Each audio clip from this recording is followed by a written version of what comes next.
आज शिव महापुराण जी की कथा के क्रम में आज शिव महापुराण के रुद्र संहिता के सृष्टि खंड का आज 38वां अध्याय। इस अध्याय का नाम है मृत्युंजय के प्रभाव से दधीच को अमरत्व की प्राप्ति और शिव द्वारा विष्णु की आराधना।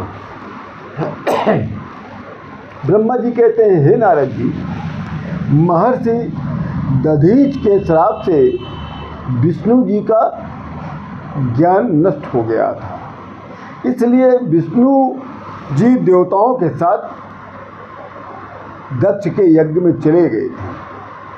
हे नारद, पूर्व काल में एक क्षु नाम का एक प्रसिद्ध राजा था जो महर्षि दधीच का परम मित्र था।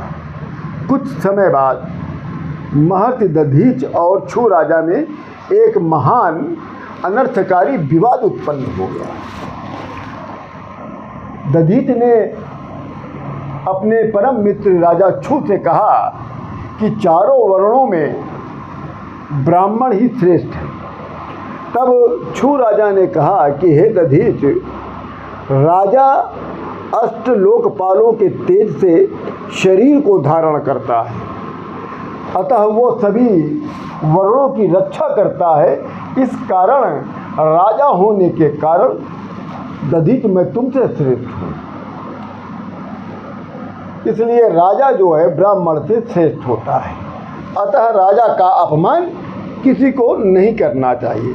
तब दधीच को क्रोध आ गया और क्रोध में आ जाने के कारण दधीच ने अपने बाएं हाथ के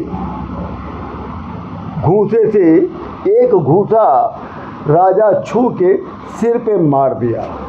वो घूंसा इतनी प्रबल था कि राजा क्षु जो है तुरंत पृथ्वी पर गिर गए। तब राजा क्षु ने अपने वज्र से दधीच पर प्रहार कर दिया। तब दधीच मुनि के सहस्त्र टुकड़े हो गए। तब दधीच मुनि ने अपने गुरु शुक्राचार्य को याद किया। शुक्राचार्य वहाँ प्रकट होकर अपने महामृत्युंजय मंत्र के प्रभाव से उनके शरीर को पूर्वत की भांति कर दिया। तब शुक्राचार्य ने कहा कि हे तात दधीच, आज मैं तुम्हें शिव जी के महामृत्युंजय मंत्र का उपदेश देता हूँ और विधि भी बताता हूँ। तब शुक्राचार्य ने अपने शिष्य दधीच को महामृत्युंजय मंत्र का उपदेश भी दिया और उसका विधि भी बताया। तब दधीच महर्षि जो हैं जंगल चले गए और शिव जी की तपस्या करने लग गए। दधीच की तपस्या को देखकर शंकर भगवान प्रसन्न होकर प्रकट हुए और वरदान मांगने को कहा। तब दधीच ने कहा कि हे देवाधिदेव महादेव, आप मुझे वरदान देना चाहते हैं तो मुझे 3 वरदान दीजिए। पहला वरदान, मेरा जो शरीर है वह वज्र का हो जाए, और दूसरा वरदान, मुझे कोई भी मार ना सके, और तीसरा वरदान, मैं सर्वथा दैन्य रहित जीवन व्यतीत करूं। तब शिव जी तथास्तु कहकर अंतर्ध्यान हो गए। दधीच तीनों वरदान प्राप्त करके सीधे राजा क्षु के दरबार में चले गए और पहुंचते ही राजा क्षु के सीने पर एक लात मार दिया। तब क्षु को बहुत क्रोध आया कि भरी सभा में आकर दधीच ने मेरा अपमान कर दिया।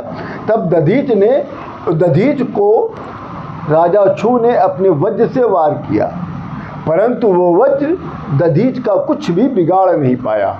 ये देखकर राजा क्षु विस्मित हो गए, आश्चर्यचकित हुआ उनको कि मेरा वज्र राजा दधीच महर्षि दधीच का कुछ भी नहीं कर पाया।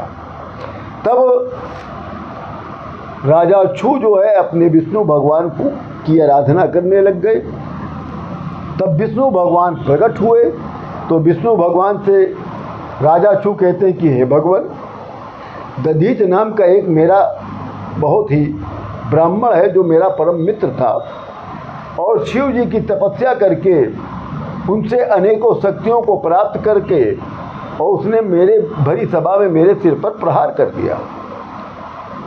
मेरा अपमान हुआ, मेरा अनादर हुआ और शिव जी से महामृत्युंजय मंत्र की विद्या को प्राप्त करके बहुत ही गर्वान्वित हो रहा है और कहता है इस समय कि मैं किसी से भी नहीं डरता हूँ। तब विष्णु भगवान ने कहा कि हे छू, दधीच पर सफलता पाने के लिए मैं तुम्हारी सहायता अवश्य करूँगा। तब राजा छू जो है प्रसन्न हुआ। इसी के साथ ये अध्याय यहाँ पर पूर्ण होता है। आप सभी लोगों को राम राम।